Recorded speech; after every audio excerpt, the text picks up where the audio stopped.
Julie Chrisley's status with the Bureau of Prisons has been listed as not in custody for a few weeks now. Many people believe this is because the Chrisley Knows Best star is being transported for her upcoming resentencing hearing. However, fans think that her longer travel time is due to her behavior behind bars. Here is what they're saying. There has been some speculation about where Julie Chrisley is since she has been listed as not in BOP custody. The reality TV star needs to be relocated to Atlanta for her upcoming hearing. It could take a day or two to transfer her to a new facility, but it seems like Julie has been in limbo for a while now. A Chrisley Knows Best fan pointed out that prisons typically put people through weeks of travel in the system because of how they act. One Reddit user posted about Julie Chrisley's 3+ weeks of being transported. They said that a podcaster who is a felon has recently talked about the transfer process.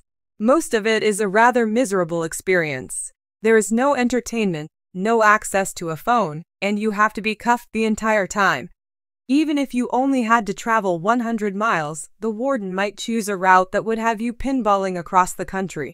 Every night, the prisoners have to check into a new location. The Reddit user said that the felon podcaster claimed it was the warden's favorite thing to do if an inmate was complaining a lot. So, someone like Julie Chrisley could be put through a slow transfer to wherever she needed to be. I have a feeling Julie is not having a good few weeks as she's moved to Atlanta for the hearing, the person concluded the post. Others were quick to chime in with their thoughts. One person claimed the slow transfer was the worst punishment any inmate could have. They call it diesel therapy. And it is every bit as bad as you've ever heard it was.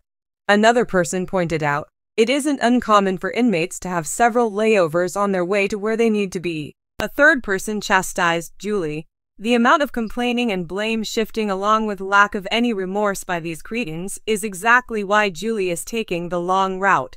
Todd and Julie Chrisley were found guilty of tax evasion and bank fraud in 2022. Julie was sentenced to 7 years in prison and Todd received 12. The couple reported for their prison terms in January 2023 and in September their sentences were reduced. Todd's reduced sentence will bring him home 2 years earlier, and Julie's sentence was reduced by 14 months. As we previously reported, Julie Chrisley attempted to get out of having to appear in court for her resentencing. However, a judge ruled that she would need to be there in person.